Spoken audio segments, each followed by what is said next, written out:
In 1929, Wall Street crashed and the United States entered the Great Depression, creating huge amounts of social upheaval. Upon returning home from one of her trips to the USSR, Margaret Bourke-White teamed up with the playwright Erskine Caldwell, who would later become her husband, to work on the book You Have Seen Their Faces, which focused on the plight of rural Americans in the Depression-hit South. Unlike her early work, which focused more on the machines and industry of the 1920s, her work during the Great Depression centered around people and documented the human aspects of having to live in a time of such economic uncertainty. It was during this period that Margaret was approached by Henry Luce, who wanted her to join the staff of his newly conceived Life magazine. Margaret was one of the first 4 staff photographers of the magazine, and the only female.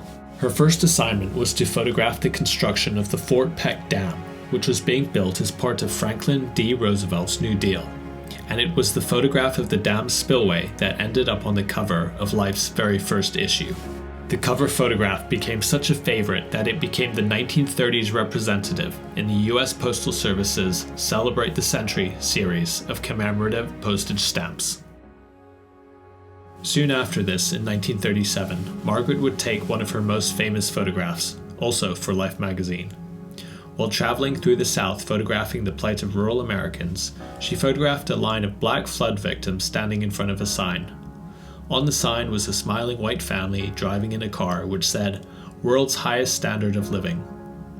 While not particularly subtle, it was a powerful image and a damning indictment of the pervasive racism present in the United States at the time. In 1941, Margaret Bourke-White traveled to the Soviet Union once again, this time with 5 cameras, 22 lenses, 4 developing tanks, and 3,000 flashbulbs. The move paid off, as Margaret was the only Western photographer in Moscow when Hitler broke his pact of non-aggression and the Germans raided the Kremlin. She took refuge in the US Embassy, and the subsequent images she took of the raid document one of the most important events of the 20th century. They also made her the first Life magazine photographer to start covering World War II, and the images were eventually published in a book entitled Shooting the Russian War in 1942.